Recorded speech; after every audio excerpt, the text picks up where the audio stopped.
We have to realize that today an e-rickshaw is not just an e-rickshaw, it's a computer system.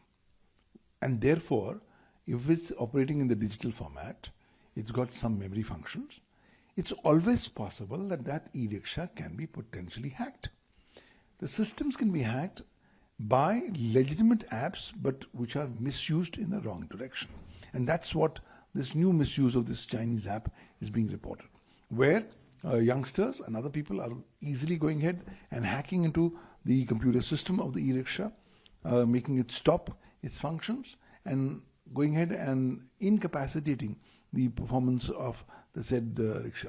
In the eyes of law, I am very clear, this is not a game, this is an offence under Section 66, read with Section 43 of the Information Technology Act 2000, because this is an activity that's done dishonestly or fraudulently, where people enter into the computer system of this e-rickshaw without the consent or the knowledge of the person who's the owner or the person in charge of the said e-rickshaw.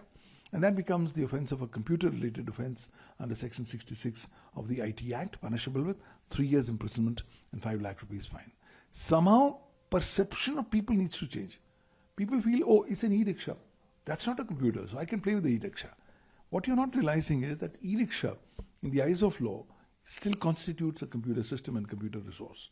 And if you are going to unauthorizedly gain entry into the computer system, you are not just going ahead and violating the criminal law of the country, you're liable to be criminally prosecuted under the Information Technology Act 2000 and the Bharatiya Nyaya Sanhita.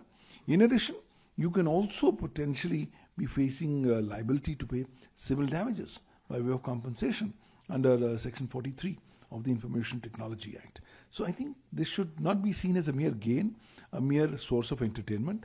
It's a serious exercise because you're hacking via Bluetooth or otherwise of the e-rickshaw computer system and network constitutes an act which prejudicially impacts and diminishes the value and utility of information that's residing in the said e-rickshaw and effectively stops e-rickshaws in large number of cases. So I think people need to be made more aware of these ramifications, and government needs to immediately come up with some matters where these kind of cases need to be booked under the IT Act and the Bharatiya Nyaya Sanhita. And a message needs to be given that the time for games, playing games on e-rickshaw is over. You try to mess up with an e-rickshaw by tampering with its computer system or resource, be prepared to go to jail because you are going to be prosecuted for computer-related offences under the Indian cyber law. देखिए, बहुत सरल शब्दों में बताऊं तो हाल ही में कुछ videos viral हुई जहां पर बच्चे एक ऐप बैट BMS ऐप का इस्तेमाल करके ई रिक्शाज की बैटरी ऑफ कर देते हैं। तो अब ये देखने में तो बड़ा चौंकाने वाला लगता है और ये शुरुआत सिर्फ एक प्रैंक से हुई, थोड़ी शरारत से हुई, लेकिन बात शरारत की नहीं है, यहां पर एक मेजर साइबर सिक्योरिटी का मुद्दा है। देखिए, आज भारत ईवी सेक्टर में 2-2.5 साल से बहुत हेवीली इन्वेस्टेड है, बहुत अच्छा काम भी कर रहा है, पूरी दुनिया की नजर भारत पे है। लेकिन इस समय पर हमें यह भी समझना पड़ेगा कि ईवी सेक्टर अभी नया है, अभी बहुत नेसेंट स्टेज पर है। धीरे धीरे जैसे चीजें आगे बढ़ेंगी, चुनौतियां भी बढ़ेंगी। तो ये सबसे बड़ी चुनौती है कि जो ये BMS यूनिट जिसको हम बोलते हैं, बैटरी मैनेजमेंट सिस्टम, ये बहुत ही चीप यूनिट्स बनाए जाते हैं। जब चिप्स यानी सस्ते यूनिट बनाए जाते हैं तो देखिए उसमें ना तो कोई सिक्योरिटी मेजर्स होते हैं, ना कोई और बाइफर्केशन होते हैं। जब सिक्योरिटी मेजर नहीं है तो ब्लूटूथ खुले में है। अब ब्लूटूथ जब खुले में है तो अगर कोई क्रिमिनल है वो उसको एक्सेस कर सकता है और वहां किसी भी ई रिक्शा की बैटरी का वो इंचार्ज ले सकता है। अब आपको लगेगा यहां पे कोई पैसों का लेन देन तो हो नहीं रहा, तो फर्क क्या पड़ता है? फर्क अर्थव्यवस्था पे पड़ता है। आप खुद सोचिए, भारत की रोड्स पे जब ये ई रिक्शास चलेंगे और किसी के पास इसका पूरा एक्सेस रहेगा,